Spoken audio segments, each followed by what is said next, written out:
wanna do.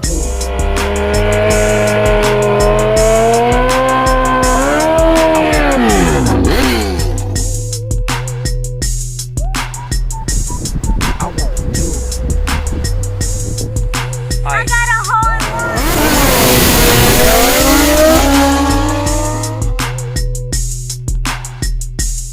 She wanna do it like that. I love the way she do me with that pretty ass face and that. Hey y'all, what's up? Chad Wright coming back at you here on the channel, Team Righteous. So we're here at the shop today at CW Performance Cycles.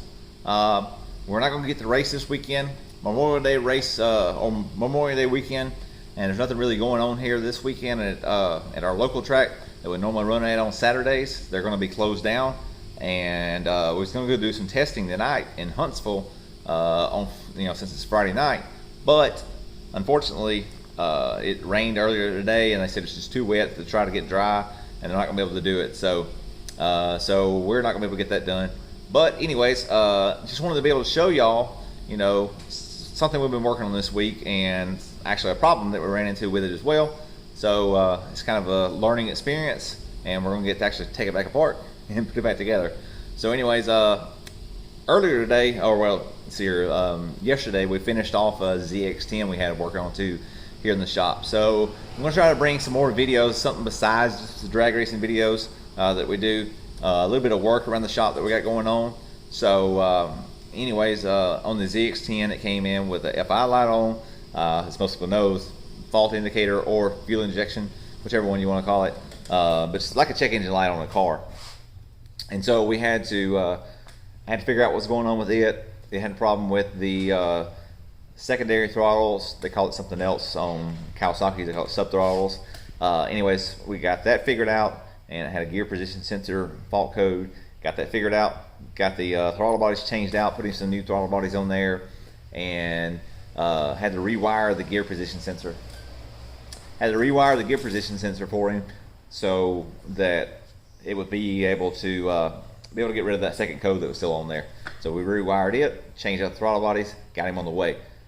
So right now, I'm gonna flip it around here and let y'all see what we're working on. So, and excuse the mess, we've been working on this thing right here since last night. We got an 01 Gixxer 1000, and he wanted to put a 240 kit on here. So I told him we could do it for him.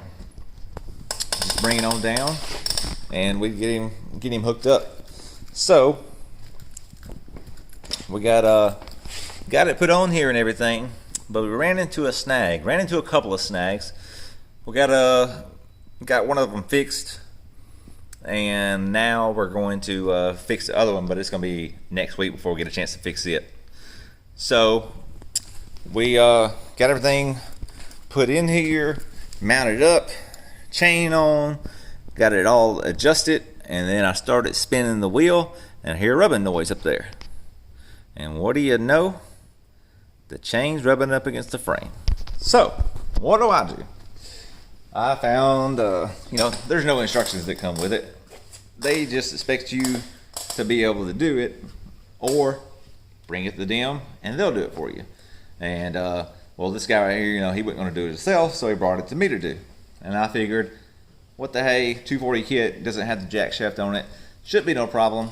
I should be able to just put it together and it'll work. Well, come to find out, you actually have to notch the frame. So I called All Things Chrome, where the kit come from, and she told me, she said, yeah, the 240 kit's actually the hardest one to install because it doesn't actually, work as simple as you would think it would. So they got an offset sprocket, which moves the sprocket away from the engine, so the chain won't rub up against the tire. So it actually pushes it out further. So you can't notch the tire, of course. So instead, you got to notch the frame up there where it's rubbing at. So I got to pull it all back apart, get the chain and everything, out of the way, get the swing arm out of the way so it doesn't get all jacked up when I'm in there grinding on it, and cut a notch out of the frame. The frame's plenty thick enough, so it's not like it's going to be that much. They say to take out about 1/8 of an inch, so we're definitely going to make sure we take out plenty of it to make sure it's not going to do anything. But should be good to go, and we'll get it up on the channel next week once we get it done. Other than that, the Wraith. I'm just waiting on some stuff to come in, so we're going to take some time off with it. I wasn't going to run it tonight anyways, so that's no thing. We're waiting on some parts for it. I was hoping that I'll be able to go to Huntsville tonight, though, to get aiming some more riding time on Tulip. So that's what our goal was, is to go to Huntsville and get in some time on that bike. But other than that, I'm not going to try to keep y'all too long. I'm going to try to cut this down a little bit. Just like I said, I just wanted to give y'all an update. There is a race coming up here in a couple of weeks at our local track at Jake's. It's going to be actually some car racing too, and a motorcycle race. It's going to be the Amari G Sweet 16 birthday bash. So one of the guys that races with us, Amari, he's got he was wanting to have a race for his birthday. Hell of a way to celebrate your 16th birthday. So if everything we got comes in, we're going to be there. If not, we may actually go out of town. There's supposed to be an XDA race coming up the same weekend on June the 19th, and we might go to that because it's supposed to be a big grudge race between Chris Moore and Richard Gadsden, and for $50,000. And I think that's going to be a hell of a race. And so this race right here has been talked about pretty much since last year when they went down to Orlando and kind of got shit on by the Kings of Grudge. So they've been trying to get this race right here lined up for a while now. It almost happened this past weekend, but they didn't think Richard was going to come. He finally did show up, and when he did, they didn't have enough money because they wasn't planning on him being there. So, things happen, but here in a couple of weeks, I think it's already been locked in. So if it's locked in, it's definitely going to happen. So anyways, we're going to jump off here. Hope y'all have a great Memorial Day weekend, and we'll see y'all soon.